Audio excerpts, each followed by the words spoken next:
How to get from plain analytics to data storytelling. In this podcast, we will get into the importance of data storytelling for you as a data professional. We will get into how and when you should apply effective storytelling and how this skill will help you in your day-to-day job.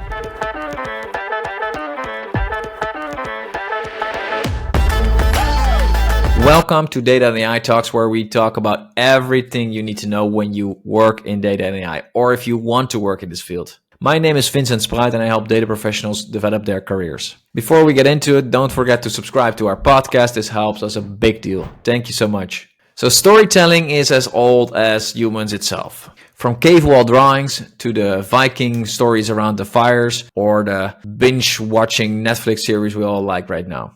We all love a good story. However, in the last years, it has become more apparent that storytelling should also be something that you can apply in your day-to-day job, and that this can help convince the people around you of your ideas. But what makes for a compelling story? How do we learn this art? And how do we transform the data that we have into a compelling story? To discuss this topic, I invited Björn Bolderdijk. In the last years, he has given workshops and coaches data professionals specifically on effective communication. He also works for the company Coolblue as owner data visualization. Coolblue is a web shop with a yearly revenue of 2.3 billion euros and has, in my opinion, really fresh image and a very customer-friendly image. And lastly, I also want to share that Björn is also a voice actor. And I think this is the first time I'm actually speaking to a voice actor. And I think this also might help you a great deal in telling a compelling story, because it's not just about what you say, it's also about how you say it and how it sounds. So welcome, Björn. Thank you very much. And indeed, I can underline that it's definitely important to use your voice in an effective way when you tell stories. So thank you for having me. Yeah, you have a really nice deep voice. I'm pretty sure that's why you got into this job. Yeah. That's the reason why. During COVID, I had to do a lot of presentations, and I remember during those, right after those presentations, people would say, "Hey, you really have like a radio voice of some sort, or can you do more presentations?" And I'm like, I should do something with that. So that's how I became a voice actor and started teaching myself and educating myself. Yeah. And are you doing like video trailers as well? I want to get more assignments, but as many entrepreneurs can maybe underline, sometimes in the beginning it's hard to get your first customers. Yeah, I'm still looking for mine. So no big breaks yet. No big breaks. And yet, no. It's no cartoons we can see you in, like.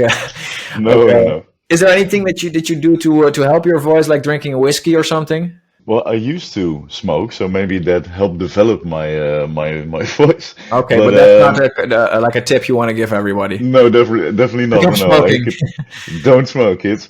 But drink whiskey. No, what did I do? No, I try to sometimes use a big straw in a bottle of water, and that helps massage your vocal cords. So that causes for the blemishes on your voice to disappear because your vocal cords get massaged. So that's something I should do before every podcast. Okay, yes, noted. Yes, you should do that. I need to improve the podcast week by week. That's what Mr. Beast says, and so that is my improvement for this week. Just grab a bottle of water and blow in a straw. Yeah. Hey, so we're going to be talking about storytelling, which is indeed a very old trait, and some people are really great at it, others are not so great at it. But what should we think about when we're talking about storytelling in the day-to-day jobs right now or with data? When you look at storytelling from a data perspective, it's a very nice method to get your story across, because story is one layer deeper than I think just our memories from when someone had a very factual presentation about something, because stories are able to touch person's emotions. I remember a quote from a man we also use in our mind speaking training program. His name is Jonathan Gottschall, and he said that when we read or when we hear very dry factual arguments, we automatically put our jukes up. So we're automatically guarded for what the other person has to say, and we start to doubt, like, is that true? Is that true? But whenever it's told in a story form, then people get touched in their emotions, and then they remember how that what was presented made them feel, and that makes it stick longer. And that's why storytelling is very effective if you want people to remember the data presentations that you gave, for instance. Yeah. So yeah, I think in fact most people who give a presentation and they would like people to remember their presentation. So I think it's for most presentations a good thing. Is it just for presentations, or in what situations can we apply storytelling? Is it something that you can also do in your day-to-day life? Yeah, that was a good question. I had to think about, do I always apply it in my in only in presentations? The short answer to that is no. You can use it in whatever form you want. For instance, like in one-on-one talks that you have with stakeholders when you're developing a data product for them, you can also apply data storytelling there.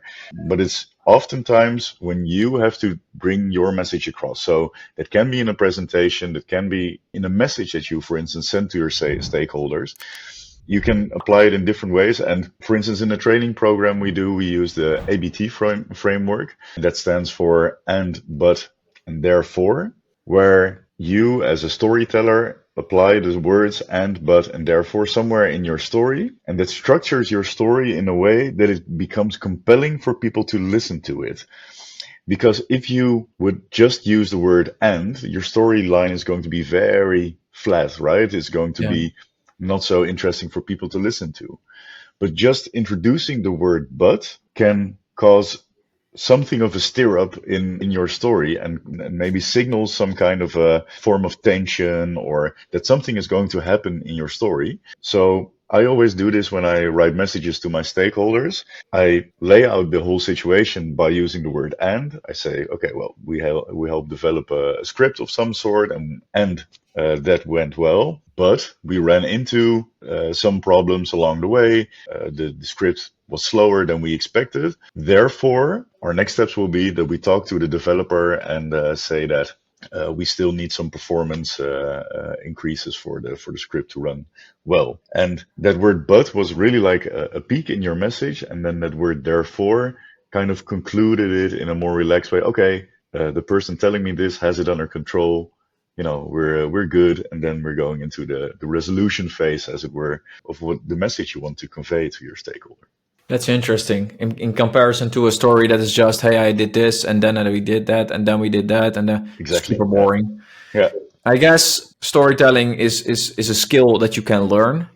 It's very, I think naturally for us, very nice to listen to people that can actually tell a good story. Yeah. Speak from examples, but also indeed what it meant or what you felt in that moment to make it compelling. Yeah, that's true. There is, however, an art to making this data, which is a lot of the times very boring, into an emotional, compelling story. Yeah. So how do you maybe use this framework or something else to actually do that? I think people often are a bit confused when they hear that data, the combination maybe with data and storytelling together or something, because people think of data as being very factual, very rational, very well structured, but data in itself is not a product yet. It's not something that people can immediately use and people immediately know what to do with it. So people need to have some form of actionability paired with the data that they're looking at. And I think visuals can do that brilliantly in a presentation. But if you support those visuals with like a good story, and you also are able to make that story stick with your stakeholders, then hopefully every time they think about the data you've prepared for them, that helps them make their own decision, you know, because it would be sad if you had a data presentation or you delivered a data product and said, okay, well, here it is, good luck with it. And then people wouldn't know what to do with it. But by telling a story, giving maybe an explanation with it, or giving a lively example with what that could mean, what your data could mean, that makes it memorable. And then stakeholders in the future will think of your data or the data product that you delivered to make their own decisions. I've given, well, not that many, but I've given presentations myself, and it was never my natural skill. I also gave a lot of presentations on numbers, like how were we doing the last year as a company or last half year, and what does this mean for the future? But I always found it really hard to find the story in the numbers. Oh, right, yeah. Do you have any idea on how to improve that? Because maybe you have an example how you, Blue or in any of your jobs, use data, and how do you find the story in it? And how do you then translate that to the people that are listening? Yeah. So we often do that by identifying, especially during a presentation, what your aha moment should be.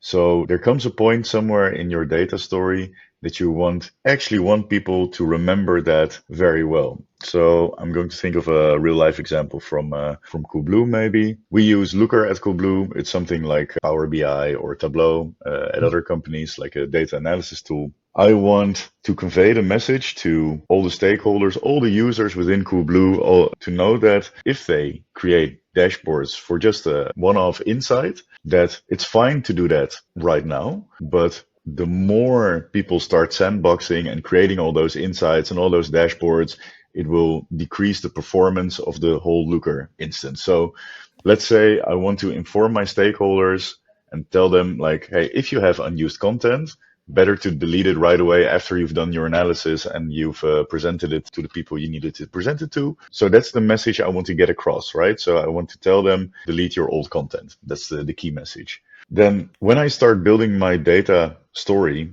then I want to first get the audience who's listening to my data story hooked on something that I'm going to tell them and want them to remember later. So remember my message being, hey, delete your old content. If I want to get them hooked on the story, I would say in the beginning, as you might have noticed, Looker was pretty slow lately, but not to worry. We have found a solution for it. And then that gets them a little hook. And then they're like, okay, I'm already hooked. Like I want to know how, like you just told me the solution, but I want to know how, hey, what's going to happen? Yeah. So you want to know more about this, right? And then you start building up your arguments and you say, okay, so we looked at this and it wasn't that. And we looked at this and it wasn't that. Turns out it's very easy. You can just remove all the old content that you used in a one-off analysis that you used. This is my point I want to get across. Delete your old shit. And then after you've done so, you go into the therefore situation where you say, okay, and therefore we need everyone on a monthly basis to look into their dashboards, or we could start automating it. And that will give people a feeling of relief that, okay, he's in control. He knows what the problems are with the slow Looker instance. He already has a solution. Then people can relax and think, this was a nice story. I'm going to remember this next time I'm building a dashboard. I guess that's the same in sales. So in sales, you really want to emphasize on the problem of somebody up front. And it's, I guess, also in every movie ever made. Like they first want to create a situation where you get comfortable, you know the people, you get a little bit acquainted with them. Then they're going to create a complete problem. It's going to get even worse. And until the end, everything will be good. Yeah, you're right. Yeah, I think it comes from playwriting back in the old days. Like, so maybe also your sales example, what I just described, how building your own data storytelling narrative arc works. That's something that stems actually from playwriting back in the, I think, 16th century or something. Good. So we want to increase the problem that they know. Why should we care? Also, that we want them to relate, and usually that's something that they need to recognize something in the story. They need to identify with it, I guess. And then you want to make it a little bit worse and think, oh, there's a problem here. And then you want to present the solution to them that they feel a relief. Yeah, exactly. So you want to start building up tension. You want to bring them to a point where they see that if we do not act now, this will happen. That's something that we always try to do and incorporate in the stories we tell. And I think you touched on a very interesting point just now, what you said, what you do with sales or something. Sometimes at Coolblue, we also do demos where we present a data product that we delivered, for instance. We invite a stakeholder to the first part of the demo saying, okay, can you please explain why this was needed, why you needed this data product? Then you have your stakeholder creating your hook for you and laying out the foundation for the story you're going to tell later on. And then your stakeholder says, yeah, this was really a problem because we couldn't do our analyses in the right way. And we were just steering in the blind. So we didn't know what to do. So we needed this dashboard, and that rationalizes, that solidifies why your product, your data product was needed. And then the word is given to you, and then you present all your insights. So we looked at this, and we added this to the dashboard. We added those filters. We tested with those persons. Eventually coming to this point, that this dashboard can now be used for doing analyses, how many people joined or left Kublu in the last year or something. So having a stakeholder there to also create that hook for you, I think is also like a really strong method to start off your data story.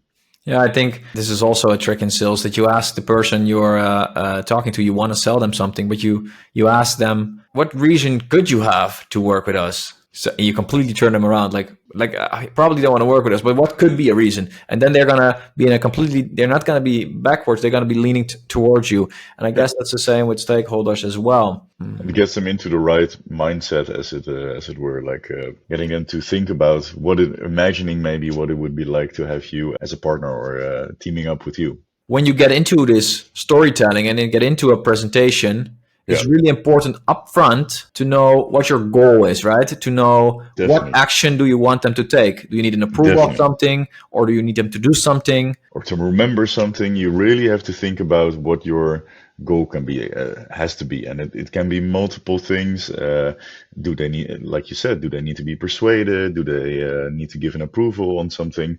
You have all these different goals in mind, but that should be clear when you start building up your data story as well. Yeah, so that's true. So there's a structure. First of all, you need to know what the end goal is. You need to know what the problem is of the people before we're delivering a presentation. And then you can hold on to this and, but, therefore structure. Yeah. And then there's a whole thing of delivery, because you can have the best story written out. If you deliver like a fool, they will not be convinced. Do you have any tips on delivery? Maybe I see sometimes brilliant people do pause, at the right time. Oh yeah.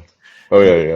What kind of tips do you have, and how can we improve ourselves in actual storytelling? Well, I have at least 2 don'ts that you shouldn't do. That's something that I always like to tell. Is that COVID period kind of ruined it a little bit for us in giving presentations, because COVID allowed us to, when we present to a whole group online, to have our speaker notes there. And sometimes for people for whom presenting does not really come natural, they tend to use speaker notes when they give a presentation in real life, but also during those presentations that they do digitally. I've seen in COVID time so many people just read out loud what's in their speaker notes. If I'm in the audience, I'm checking out. I'm already like, oh yeah, okay, whatever, doing stuff for myself, when I see that people are reading, and I know it can give some handles, it helps you deliver your story better and make sure that the things you really want to get across are in there, but it takes away all the liveliness out of a real presentation. So for people for who it's hard to do presentations, I think it's always nice to do a dry run in advance with people from your own team, and then ask them not to give feedback on the contents, because when you prepare for your presentation, contents will follow. You have your own storyline set up for you, all fine.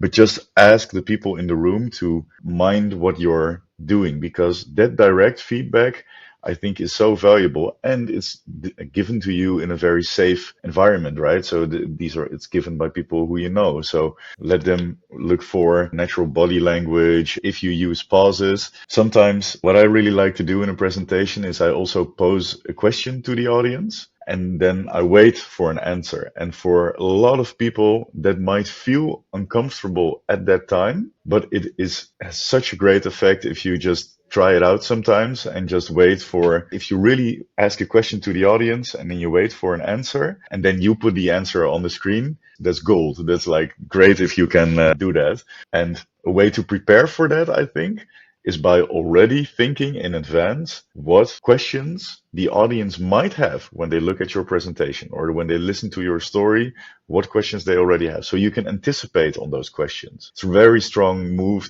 in a presentation to say, like, you might be thinking this and this and this. Oh yeah, we already thought about that as well. And then go into the answer. Yeah. If you get people to engage, and I see this also a lot in presentations, you always want to warm up the audience, right? It's also with comedians, there's somebody warming them up, because if they're cold, sitting back and just having the attitude of, okay, go and entertain me, it's really hard. And also you will not reach that emotional state where you want them to be. Yeah, that's true. So are there any specific tricks that we should do up front? So like asking a question is one. Yeah.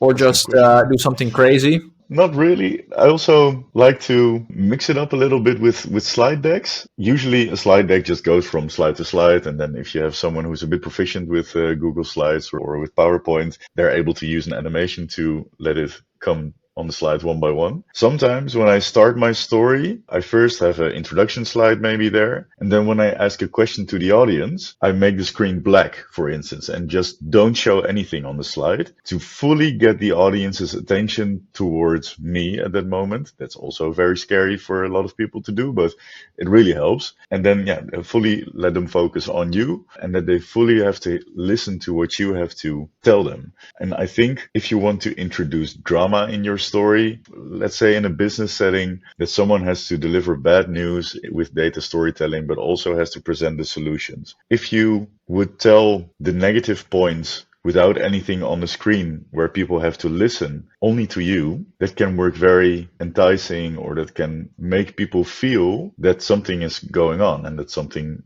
not good is going on, and that people could feel a little bit worried at that moment in time of your presentation. And then when you show them what you've done to improve the situation, then that comes as an aha moment sometimes, and then you can really get your audience back and show them all the positive things. So it can be very strong to just show nothing on the screen as well. Yeah, and that maybe you need the emotions, right? You need them to memorize the thing that you're doing. Are there any tools or software you specifically use for storytelling? No, like this is something you just have to practice with a lot. And I think the very basic narrative structure that I've introduced with the ABT framework is a great starting point. At Mind Speaking, when we do trainings, we always say, like, do it in WhatsApp messages, do it in emails. You know, you can also use voice messages, for instance, to test this framework out. And then when the time is there, you can go into data storytelling narrative arc, which is also in a book I can highly recommend by Brent Dykes. I think then you can bring your data storytelling to the next level,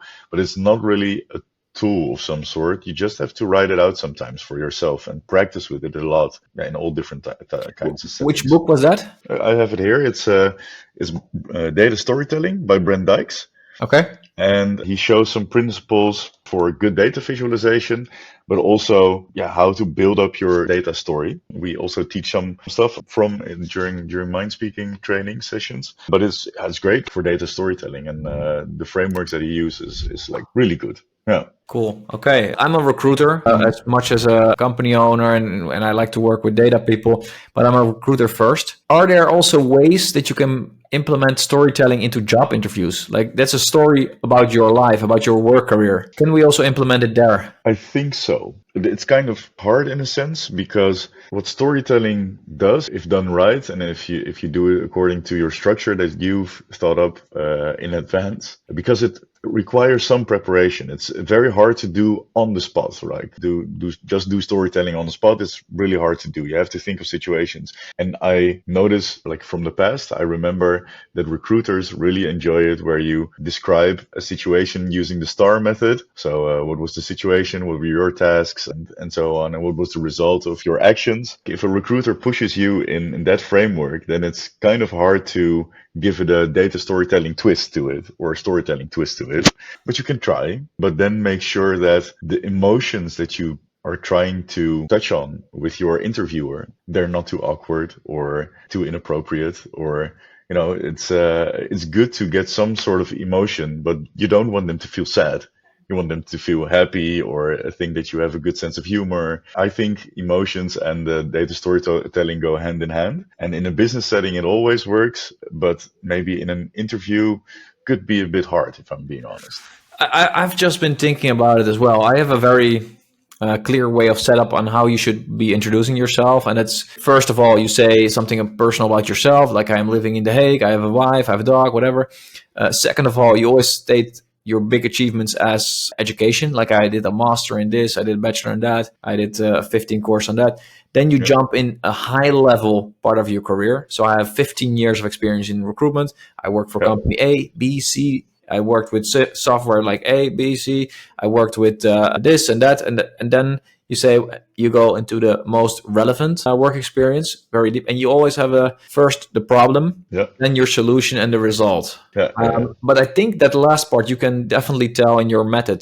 So you said, so this company was working on this, they were working on that. This was one of the things they were, but they had a problem, and that problem was this. It got really worse. This couldn't happen. They couldn't get this done, and therefore they couldn't. I don't know, but maybe you should come to the solution and then tell what the solution. That would be the therefore. Then the solution. Therefore, I did, something like. Therefore, my actions were, okay. This is actually really good. Then the solution was to implement better data engineering, better this. And therefore, they could finally get their data analytics upright, or they could start with machine learning. I don't know. But then you get them to follow the story. And I always end, by the way, in that introduction with, that's my fifth point, is why would you want to work with this company specifically? Because I always believe that every company, they feel like they have something special, and they feel like they have their identity. And you need to figure out what is their mission, what is their idea of why they are special. And then do you identify with that, and also say why you identify with it? Because nobody's looking for somebody who just looks for a job, and we all want somebody who comes specifically working with us. True. So that's my piece on job interviews, and I don't know if that will be helpful. Yeah, definitely, yeah. I've asked all the questions I wanted to ask you. Usually I end with a book, so you already shared that. Is there anything else that you want to share for now? I think if you would like to know more about the ABT framework that I've discussed at the end, but therefore that we just touched on at the end as well, that's a book by Randy Olson, and he was a PhD in marine biology, and he worked together with the creators of South Park, the animated series, to ask them, hey, how do you create a compelling story? And that's how he came up with the ABT framework. So, but therefore, very nice for very basic narrative structure. And if you want to bring it to the next level, then the other book is a nice one. But the other one, the ABT, Gym, I think it's called, by Randy Olson, that's a really nice one. The Narrative Gym, that's what it's called. Yeah. Great. I will put the links in the bio underneath. Everyone who's still watching right now, subscribe. I know I also never do it, but click on subscribe and it will help us. If you want to watch more of our content, just click on the video that I have right here. I think this is the one that you want to be watching right now. Thank you so much. Bye-bye.